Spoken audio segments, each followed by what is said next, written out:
I can still remember being up at the cabin and waking up to the sound of sizzling bacon and eggs and the smell of my grandma's famous blueberry muffins, which I still love to this day.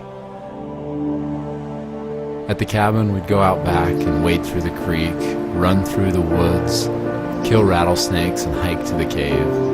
And in the evening, we'd drink root beer and Coca-Cola from glass bottles and sit on the deck watching the sun go down. I've always loved being up at the cabin with my grandparents.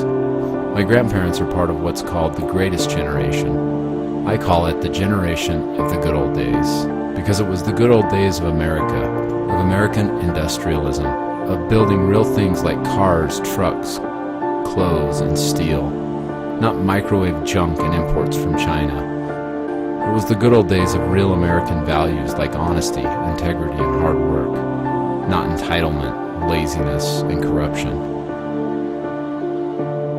It was when you did a deal and you sealed it with a handshake and your word was your bond.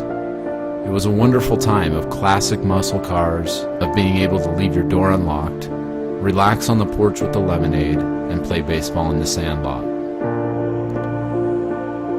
Now it's not so much going up to the cabin as it is going down to my grandpa's ranch. I love going down there because there's this huge old oak tree right next to a little stream that runs through the property.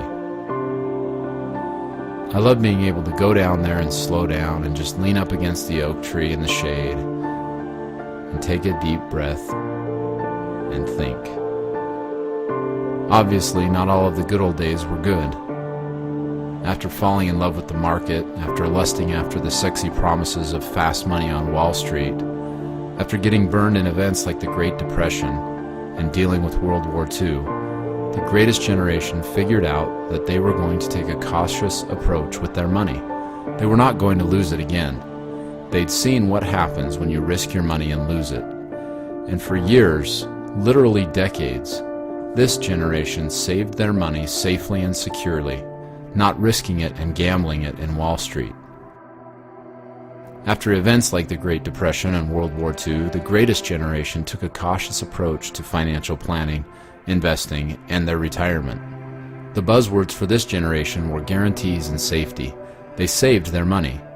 It's not surprising considering in 1929 the stock crash that lost people fortunes and the financial collapse and insolvency of over 10,000 banks. After these horrible events, people avoided the stocks and equity markets like the plague.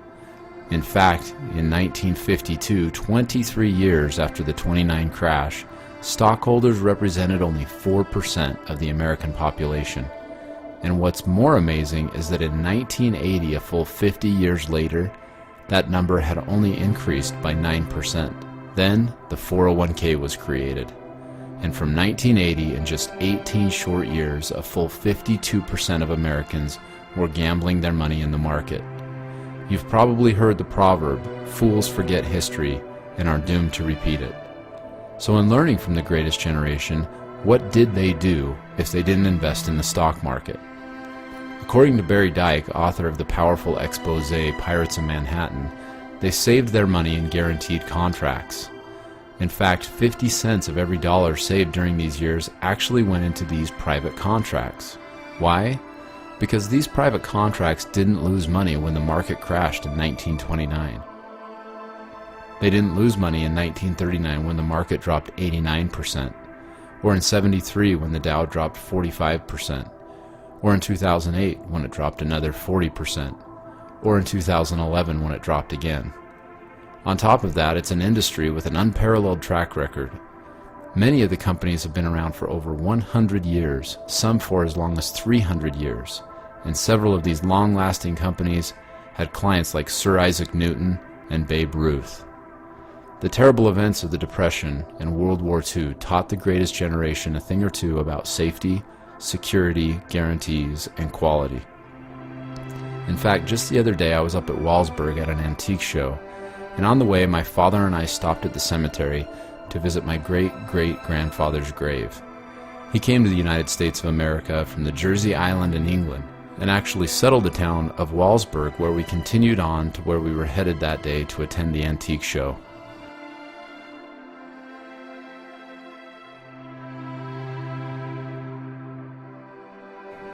I was amazed at the tractors we saw. Some were 80, even 100 years old, and they still fired up and ran almost as good as new.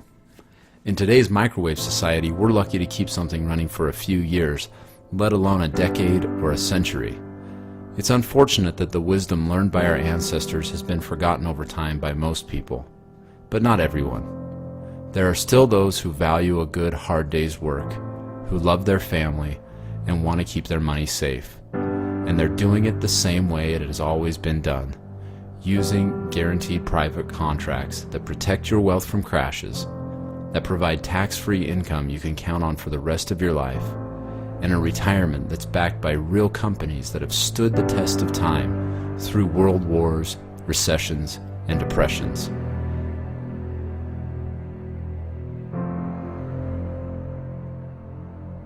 It's not Wall Street's darling. In fact, it's far from it. It's not sexy, but you know it's going to be there for you come rain or shine. If you want to learn more about protecting your wealth from crashes, taxes, and hyperinflation, you can actually request a personal analysis and a blueprint that will show you exactly how it can work for you with a qualified representative, completely free.